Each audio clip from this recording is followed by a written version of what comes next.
তুরস্কের president Recep Tayyip Erdogan আশাবাদ ব্যক্ত করেছেন, মুসলিম আমেরিকান সমাজ বৈশ্বিক মুসলিম ঐক্য ও সচেতনতা জাগ্রত করতে গুরুত্বপূর্ণ ভূমিকা রাখতে পারে।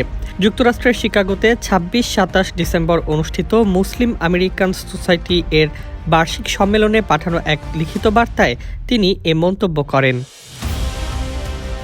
বার্তায় এরদোয়ান বৈশ্বিক মুসলিম ঐক্যের ওপর জোর দেন এবং MAS এর ধারাবাহিক কর্মকাণ্ডের প্রশংসা করেন।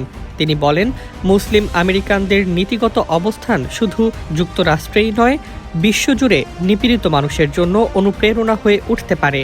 সম্মেলনে আমন্ত্রণ জানানোর জন্য MAS-কে ধন্যবাদ জানিয়ে তিনি আশাবাদ প্রকাশ করেন, এই আয়োজন ইসলামী বিশ্বের জন্য একটি ফলপ্রসূ মিলনমেলায় পরিণত হবে।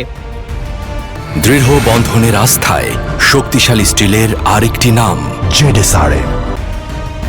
এবছরের সম্মেলনের প্রতিপাদ্য ছিল faith under fire, standing strong in chaotic times. এ প্রসঙ্গে এরদোগান বলেন, মুসলিম বিশ্বের বহু অঞ্চল আজ অস্থিরতার চক্রে আটকে আছে।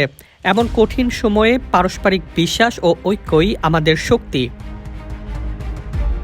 সম্মেলনের আয়োজকরা জানান, এবারের আয়োজনের কেন্দ্রবিন্দু ছিল ফিলিস্তিন, বিশেষ করে গাজার মানবিক বিপর্যয়। তুরস্ক দীর্ঘদিন ধরেই গাজা পরিস্থিতিতে আন্তর্জাতিক সম্প্রদায়ের নিষ্ক্রিয়তার সমালোচনা করে আসছে এবং স্থায়ী যুদ্ধবিরতির আহ্বান জানাচ্ছে।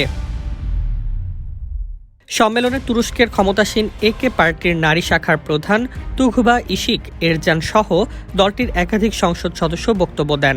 তারা গাজা, সিরিয়া ও লিবিয়া সহ বিভিন্ন অঞ্চলে তুরস্কের মানবিক কূটনীতির ভূমিকা তুলে ধরেন। এরদোয়ানের মতে, মুসলিম আমেরিকানদের সক্রিয় অংশগ্রহণই পারে এই বৈশ্বিক জাগরণকে বাস্তবে রূপ দিতে। ডেস্ক রিপোর্ট, জয় জয় দিন।